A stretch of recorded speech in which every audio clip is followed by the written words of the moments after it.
नमस्कार, अमन study point पर आप लोगों का हार्दिक स्वागत है। आज का वीडियो बहुत ही महत्वपूर्ण है उन लोगों के लिए जो यूपी पीसीएस प्रारंभिक परीक्षा की तैयारी कर रहे हैं। देखिए, यूपी पीसीएस 2020 से संबंधित मैं अगले 100 दिन की रणनीति बनाने वाला हूं। ये खासकर उन लोगों के लिए ज़रूर फ़ायदेमंद होगा जो पहली बार एग्ज़ाम देने वाले हैं, और उनके लिए भी फ़ायदेमंद होगा जो लगातार असफल हो रहे हैं। आप लोग विश्वास मान के चलिए, अगर इस रणनीति को फॉलो करेंगे तो निश्चित रूप से आपको बहुत ही सकारात्मक परिणाम देखने को मिलने वाला है। तो बिना देर के हुए सब कुछ शुरू करेंगे। आपको सब कुछ बताएंगे, कौन सी किताबें लेनी है, किस विषय को कितना समय देना है, इसके अलावा कौन सी नोट्स आपको पहली बार में ही एग्ज़ाम में सफलता दिलवा सकती हैं। इन सभी के साथ आप बस मेरे पूरे वीडियो को देखिए, आपको सब कुछ धीरे धीरे पता चलेगा। बहुत ज़्यादा लंबा वीडियो नहीं करूँगा, लेकिन जितना बताऊँगा सटीक बताऊँगा और निश्चित रूप से वो 100% कारगर होगा।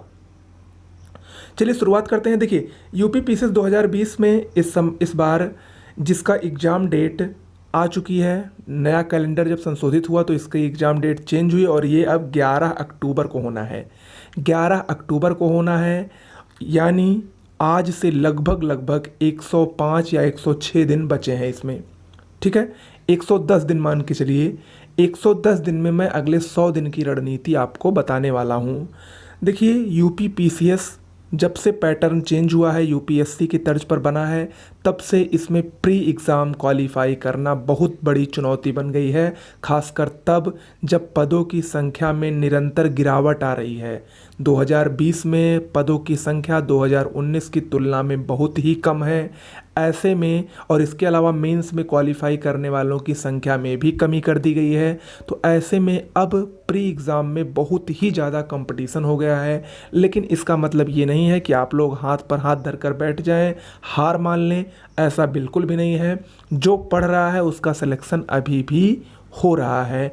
जो अच्छे से पढ़ेगा, जो इम्पोर्टेंट है वो पढ़ेगा, फालतू की चीज़ें नहीं पढ़ेगा, उसका सिलेक्शन निश्चित रूप से होगा, ये मेरा दावा है। उन्हीं सबको मैं बताऊंगा आज आपको। ठीक है, देखिए, ये जो मेरे द्वारा स्ट्रेटजी बनाई गई है 100 दिवसीय बेहतरीन रणनीति की, उसमें आपको प्रतिदिन 6 घंटे देने होंगे। पहली बात, 6 घंटे से कम किसी भी कीमत पर नहीं। 6 घंटे से ज़्यादा आपके ऊपर डिपेंड करता है। आप 8 घंटे पढ़ें, 10 घंटे पढ़ें, ये आपके ऊपर डिपेंड करता है। ठीक है, सबसे बड़ी बात ये होती है कि मैंने आपको एक वीडियो में एक दिन बताया था कि आपको ये पता होना चाहिए कि किस विषय से ज़्यादा क्वेश्चंस आते हैं और हमको 150 नंबर में 150 क्वेश्चंस में कितने क्वेश्चंस करेंगे तो सेफ रहेंगे। ये जिसको पता होगी वही अच्छी रणनीति बना पाएगा। मैं आपको ब्रीफ तुरंत कर देता हूँ 1 मिनट में। देखिए, अगर हम बात करें यूपी पीसीएस में सबसे ज़्यादा आने वाले क्वेश्चंस की, तो सबसे ज़्यादा क्वेश्चंस आपको हिस्ट्री से मिल जाएंगे, जियोग्राफी से मिल जाएंगे, करंट अफेयर से मिल जाएंगे। इन तीनों से लगभग मान के चलिए 90 क्वेश्चंस आउट ऑफ 150 क्वेश्चंस में आते हैं। तो ये तीनों बहुत ही महत्वपूर्ण हैं। इसके अलावा पॉलिटी से भी लगभग 18 से 20 क्वेश्चंस, साइंस से भी लगभग 20 क्वेश्चंस, ऐसे ऐसे करके कुल मिला के आपको इन तीनों सब्जेक्ट्स पर करंट को इंक्लूड करके ज़्यादा फोकस करना है। ओके, इसके अलावा जो दूसरी बात है वो ये है कि कितने क्वेश्चंस पर सेफ रहेगा। देखिए, जो पिछले 2 वर्षों की कट ऑफ जा रही है उसके अनुसार मैं यही कहूँगा कि आप लोग टारगेट 100 क्वेश्चंस का करिए। 90 to 95 क्वेश्चंस अगर आपके सही होंगे आफ्टर माइनस मार्किंग, तो आप लोग बिल्कुल सेफ जोन में रहेंगे। मेंस के लिए क्वालिफाई आसानी से हो जाएंगे। ठीक है, इसके लिए 90 से 95 क्वेश्चन सही करने के लिए, वो भी माइनस मार्किंग के बाद, कैसी रणनीति हो, इसी को हम लोग आज देखेंगे। और प्रत्येक सब्जेक्ट्स को कितना समय देना चाहिए, इस पर हम लोग चर्चा करने वाले हैं। चलिए शुरुआत करते हैं। सबसे पहले हम बात करते हैं जो सबसे ज़्यादा महत्वपूर्ण सब्जेक्ट्स है, हिस्ट्री, इतिहास। इतिहास को इन 100 दिनों में मैं आपसे यही कहूँगा, आप लोग शुरुआत के 20 दिन इतिहास पढ़ें। और देखिए, जो मैंने आपको 6 घंटे दिए हैं डेली, उसमें से आप क्या करेंगे, उसमें से आप 4 घंटे सब्जेक्ट्स को देंगे, जो मैं सब्जेक्ट्स बताने वाला हूँ। और ये 4 घंटे लगातार नहीं देंगे, याद रखिएगा। ये 2-2 घंटे में देना है। एक बार बैठें 2 घंटे पढ़ें, फिर कुछ देर रेस्ट करके दोबारा बैठे तो 2 घंटे पढ़ें, या सुबह शाम 2-2 घंटे पढ़ लें। और बीच में जो 2 घंटे हैं उसमें से 1 घंटे आपको सीसैट के लिए मैथ और रीजनिंग में देना है, और 1 घंटे आपको डेली करंट अफेयर्स के पढ़ने हैं। करंट अफेयर्स को लास्ट के लिए मत रखिए, डेली पढ़ते रहिए। लास्ट में 6-7-8 दिन में मैं जो अपनी पीडीएफ दूंगा उससे आप लोग आसानी से क्वालिफाई कर सकते हैं। लेकिन उसके पहले अगर आप लोग डेली पढ़ते रहेंगे तो आपके लिए 100% फ़ायदेमंद साबित होगा। और पढ़िए ही नहीं, नोट्स बनाइए, शॉर्ट नोट्स बनाइए, जिससे लास्ट समय में 6 से 7-8 दिन में आप रिवीजन कर सकें। और करंट के अलावा मैं जो कुछ भी बता रहा हूँ उसकी आप लोग शॉर्ट नोट्स बनाइएगा। भले ही आप लोग हमारी नोट्स को परचेज कर लें, उसके बाद भी उसमें से भी आप लोग शॉर्ट नोट्स बनाइए, ठीक है। तो हिस्ट्री को मैं 20 दिन दूंगा, 20 दिन लगातार 4 घंटे हिस्ट्री पढ़िए। और इन 20 दिनों में आप लोग सबसे ज़्यादा जो पूछा जाता है वो मॉडर्न हिस्ट्री है। मॉडर्न हिस्ट्री को 10 दिन दीजिए। इसके बाद मेडुअल और एंशिएंट को 5-5 दिन पढ़िए, ठीक है। हिस्ट्री किससे पढ़नी है ये मैं कई बार बता चुका हूँ। एस.के. पांडे की बुक बेटर है, स्पेक्ट्रम की बुक बेटर है। आप लोग जिससे भी पढ़ रहे हैं, अब बुक नहीं प्राथमिकता है। बहुत मोटी बुक के चक्कर में पढ़िए, आपके पास जो भी सोर्स है, अगर कुछ भी नहीं है तो आप लोग मेरा पीडीएफ ले लें, अभी उसके बारे में बताऊंगा, उसी से पढ़ लेंगे तो आपको कोई बुक्स की आवश्यकता नहीं है। सभी सब्जेक्ट्स की पीडीएफ बहुत ही बेहतरीन है, उससे बाहर कहीं कुछ नहीं आने वाला है, ठीक है। ज्योग्राफी दूसरा सब्जेक्ट, सबसे महत्वपूर्ण जो सब्जेक्ट है ज्योग्राफी भूगोल, इसको मैं 16 दिन दे रहा हूँ, ठीक है।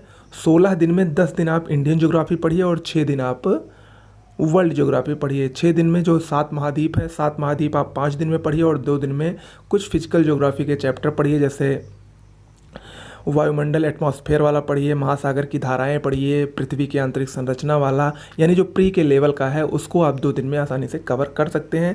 इसके अलावा इंडियन ज्योग्राफी 10 दिन में आप आसानी से कवर कर सकते हैं। इंडियन ज्योग्राफी पर अच्छा खासा ध्यान दीजिए, क्योंकि ज़्यादा से ज़्यादा क्वेश्चंस इंडियन ज्योग्राफी से आते हैं, ओके। इसके बाद जो तीसरा सब्जेक्ट है पॉलिटी, राज व्यवस्था। पॉलिटी को आप 10 दिन दीजिए, बहुत ही इजी, सबसे इजी सब्जेक्ट पॉलिटी ही है। 10 दिन पर्याप्त है हमारे हिसाब से। पॉलिटी के लिए आप लक्ष्मीकांत की बुक ले लीजिए, वो सबसे बेटर है। या इसके अलावा आप परीक्षावाणी भी रखे हो तो वो भी अच्छी है, या इसके अलावा कुछ भी नहीं रखे हैं तो हमारी नोट्स भी सबसे बेटर है, क्योंकि ये परीक्षावाणी और लक्ष्मीकांत से मिलाकर ही बनाई गई है। ज्योग्राफी के लिए महेश कुमार बर्णवाल या मेरी नोट्स, दोनों में से कोई प्रीफर कर सकते हैं। वैसे महेश कुमार बर्णवाल बहुत ही बेहतरीन बुक है, जो भारत और विश्व का भूगोल एक में आता है। साइंस की बात करें, साइंस से भी अच्छे खासे क्वेश्चंस आते हैं, इसको हल्के में मत लीजिए। 12 दिन साइंस को मैं दे रहा हूँ। 12 दिन में जो सबसे ज़्यादा साइंस में जिससे क्वेश्चंस आते हैं वो है जीव विज्ञान। 6 दिन जीव विज्ञान के रखिए।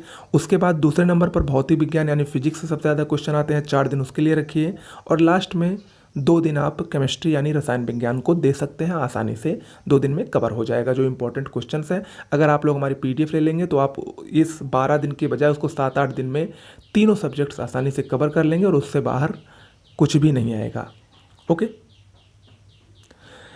अब अगले सब्जेक्ट की बात करते हैं, इकोनॉमी। देखिए इकोनॉमी जो है वो प्री में जितने भी इकोनॉमी के क्वेश्चंस आते हैं उसमें 90% क्वेश्चंस इकोनॉमी के वो करंट रिलेटेड आते हैं। जो 10% क्वेश्चंस आते हैं, जैसे पंचवर्षीय योजनाएं हो गई, कुछ बैंकिंग सेक्टर के क्वेश्चंस हो गए, कुछ शेयर बाजार, बेरोजगारी, गरीबी इत्यादि से जो प्रश्न आते हैं उसके लिए 4 दिन पर्याप्त हैं। इकोनॉमी से आप 4 दिन में कवर कर सकते हैं आसानी से, ठीक है। एग्रीकल्चर एक ट्रेंड बन चुका है, एग्रीकल्चर से भी क्वेश्चंस आते हैं। एग्रीकल्चर को मैं 2 दिन दे रहा हूँ। क्यों 2 दिन दे रहा हूँ? क्योंकि एग्रीकल्चर का आप मोस्ट पार्ट ज्योग्राफी में कंप्लीट कर लेंगे, जो कुछ बचा होगा उसको आप 2 दिन में कंप्लीट कर लीजिएगा। इसके बाद यूपी स्पेशल और सेंसस, यानी यूपी स्पेशल और जनसंख्या नगरीकरण। देखिए 2019 के जो प्री का एग्जाम हुआ था उसमें यूपी स्पेशल का एक भी क्वेश्चंस नहीं आया था, लेकिन इस बार आयोग यूपी स्पेशल के क्वेश्चन देगा। और जनसंख्या नगरीकरण के क्वेश्चंस कम आने की संभावना है, लेकिन फिर भी आप लोग रिस्क मत लीजिए क्योंकि ये सब आसान है। 3 दिन में आप यूपी स्पेशल और सेंसस को कवर कर लीजिए, और इन 3 दिन में आपको यूपी स्पेशल का करंट अफेयर्स भी कवर करना है। आर्ट एंड कल्चर इंपॉर्टेंट है, काफ़ी क्वेश्चंस आते हैं। 2 दिन इसके लिए मैं आपको दे रहा हूँ। 2 दिन इसलिए दे रहा हूँ क्योंकि आर्ट एंड कल्चर के भी मैक्सिमम टॉपिक आपको हिस्ट्री में कवर कर लेने हैं। इसके बाद सीसैट में हिंदी और इंग्लिश, देखिए सीसेट का भी अपना एक अलग महत्व है, खासकर उन लोगों के लिए जो सीसेट में कमज़ोर हैं, सीसेट में फेल हो जाते हैं, वो लोग सीसेट को हल्के में ना लें, इसलिए मैंने सीसेट को भी समय दिया है। हिंदी और इंग्लिश को दोनों को आप 2-2 घंटे 5 दिन पढ़ लेंगे, आसानी से कवर हो जाएगा। अंतर्वैयक्तिक क्षमता संप्रेषण 3 दिन आपको पढ़ना है, और ये किससे पढ़ना है, इसके लिए आपको कोई किताब नहीं पढ़नी है, घटना चक्र की पिछले कुछ वर्षों के जो क्वेश्चंस पेपर आते हैं उन्हीं को लेकर आपको सॉल्व कर लेना है। करंट अफेयर्स को लास्ट के 8 दिन मैं ज़रूर दे रहा हूँ, लेकिन मैं आपको पहले ही बता चुका हूँ करंट अफेयर्स आपको डेली पढ़ना है 1 घंटे। तो ये हो गया कुल मिला के 85 दिन का आपका, 100 दिनों में 85 दिन में आपका पूरा सब्जेक्ट्स अच्छे तरीके से क्लियर होगा। देखिए किसी पर मैंने कम समय नहीं दिया है, और निश्चित रूप से अगर आप लोग हमारे इस टाइम टेबल को फॉलो करेंगे तो मैं गारंटी के साथ कह रहा हूँ कि आपका प्री पहली बार में ही क्वालिफाई होगा। ठीक है, तो 100 में से 85 दिन इन सब्जेक्ट्स पर दीजिए। अभी भी आपके पास 15 दिन बचे हैं। इन 15 दिनों में आपको क्या करना है, इन 15 दिनों में आपको घटना चक्र की पूर्वावलोकन की सभी सब्जेक्ट्स की सीरीज, भूगोल, इतिहास, ये वो जितने भी सब्जेक्ट्स आते हैं घटना चक्र पूर्वावलोकन की, जिसमें पिछले 20 वर्षों के क्वेश्चंस पेपर रहते हैं, उनको आपको लास्ट 15 दिन में प्रैक्टिस सेट की तरह सॉल्व करना है। याद रखिए लास्ट 15 दिन में ये बहुत ही बड़ा टास्क है और असंभव नहीं है, आसानी से हो जाएगा। ठीक है, और इसके साथ साथ जो आपने इन सब्जेक्ट्स को 85 दिन में पढ़ा है, 1 घंटे रिवीजन में दीजिए जो आपकी क्विक नोट्स बनी होंगी। ठीक है, ये दोनों काम आप लास्ट 15 दिन में अगर कर ले जाएंगे तो आपका प्री वहीं पर आसानी से क्वालिफाई हो जाएगा। ठीक है, इसके अलावा मैथ, रीजनिंग और करंट अफेयर्स के लिए डेली आपको 1 आवर देना है। ये तो हो गया आपका 100 दिन का टाइम टेबल। इसके बाद भी अगर आप देखें तो आपके पास 6 से 7 दिन बचते हैं। उन 6 से 7 दिनों में आपको क्या करना है, उन 6 से 7 दिनों में आपको उन चीज़ों को पढ़ना है जो आपको लगता है कि ये मेरा कम तैयार है, इसमें मैं कंफ्यूज हो रहा हूँ, उसको आपको क्लियर करना है। ये आप लोग अपने आप डिसाइड करेंगे कि लास्ट के जो 6-7 दिन बचे हैं उसमें आपको क्या पढ़ना है, क्या नहीं पढ़ना है। ठीक है, तो इस प्रकार से संपूर्ण रणनीति यही है, इसको फॉलो करेंगे तो निश्चित रूप से आप सफल होंगे। और इसके अलावा हमारे चैनल पर टेस्ट सीरीज चलाई जाएगी, उसको आप ज्वाइन कर सकते हैं। टेस्ट सीरीज दे दीजिएगा। अगर चैनल पर टेस्ट सीरीज आप नहीं देना चाहते तो मार्केट से एक बुक ले आइएगा, अच्छी बुक लीजिएगा, उसकी बुक हम आपको बता देंगे कौन सी बुक लेनी है, उसको आप लेकर टेस्ट सीरीज उसमें जो 10-15 प्रैक्टिस सेट दिए रहते हैं उसको भी सॉल्व कर सकते हैं बीच में। लेकिन अगर आप लोग इसको पढ़ लेंगे तो टेस्ट सीरीज सॉल्व करने की आवश्यकता ही नहीं पड़ने वाली है। ठीक है, इसके अलावा अगर आप लोग, मैंने पहले भी कहा है, जीएस की जितने सब्जेक्ट्स मैंने बताए हैं उन सभी की और साथ में हिंदी की भी बेहतरीन, और करंट अफेयर्स साथ में पिछले 13 महीने की बेहतरीन पीडीएफ नोट्स चाहिए तो सिर्फ 600 रुपये में हमारे चैनल पर आपको लगातार प्रोवाइड की जाती है। ये एक ऐसी पीडीएफ है जिसको पिछली बार 2019 में काफ़ी लोगों ने लिया था और काफ़ी लोगों का प्री क्वालिफाई हुआ था और सकारात्मक परिणाम मिले थे। इसके लिए आपको क्या करना है, इस नंबर पर व्हाट्सएप या टेलीग्राम करना है, उस पर आपको सारी जानकारी मिल जाएगी और इन सभी सब्जेक्ट्स की पीडीएफ आपको मिलेगी। ठीक है, तो दोस्तों कैसा लगा वीडियो ज़रूर बताइएगा। इसके अलावा कोई भी आपके सवाल हो तो कमेंट बॉक्स में लिखकर पूछ सकते हैं। आज के लिए इतना ही, धन्यवाद।